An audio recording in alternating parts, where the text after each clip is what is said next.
সংসদেও hit দিদি number 1। Lok Sabha কক্ষেই বিরোধী দলনেতার সাথে সেলফিতে মজলেন রচনা। তবে কি শুধুই সেলফি নাকি মানুষের দাবিও তুলে ধরছেন তিনি? জানুন।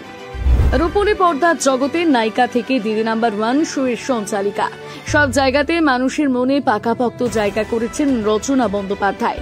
এবার 2024-এ হুগলি থেকে লোকসভা ভোটে জিতে সবে মাত্র 3 দিন হল সংসদ ভবনে পা রেখেছেন তিনি। এরই মাঝে হয়ে উঠলেন সেলিব্রিটি। প্রথমবার রাজনীতির জগতে পা দিয়ে হুগলি লোকসভা কেন্দ্র থেকে তৃণমূলের কংগ্রেসের প্রার্থী হয়েছিলেন রচনা বন্দ্যোপাধ্যায়। বিজেপির দুদিন নেত্রী তথা অভিনেত্রী লকেট চট্টোপাধ্যায়ের বিরুদ্ধে লড়াইটা মোটেও সহজ ছিল না একদা সহকর্মী রচনার। তবে শেষ হাসি হাসেন দিদি নাম্বার 1।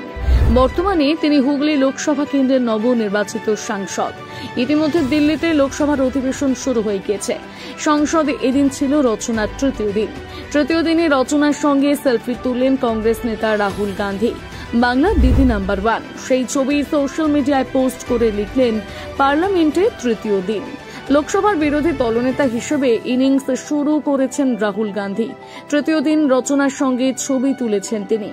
রচনা সংবাদ মাধ্যমকে জানিয়েছে, আসলে আমি নিজের একটি ছবি তুলছিলাম, তখন উনি নিজে থেকে এসে বললেন, আমি তোমার ছবি তুলে দিচ্ছি।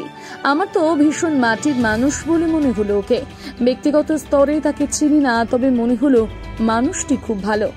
সংসদের বাইরে প্রথম দিনে একগুচ্ছ ছবি উঠছে, তবে সেসব নিয়ে মাথা ঘামাতে চান না রচনা। অভিনেত্রী জানিয়েছেন, শুধু ভালো ছবি তুললে হবে না, কাজটা করতে হবে। সংসদে কথা বলতে হবে যাতে হুগলির সমস্যার সমাধান হয়। সাহায্য কতটা পাবো জানি না, কিন্তু আওয়াজ তুলতে হবে। সবে কাজ শুরু করেছি, প্রথমেই তো গোল মারা যায় না।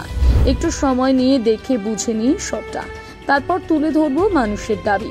এরই মধ্যে অবশ্য আশঙ্কা বার্তা দিয়েছেন রচনা বন্দ্যোপাধ্যায়।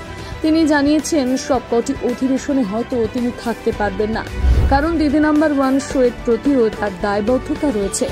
অধিবেশনের মাঝে বিরতি নিয়ে দিদি নাম্বার 1-এর শুট করতে ফিরে যেতে হবে।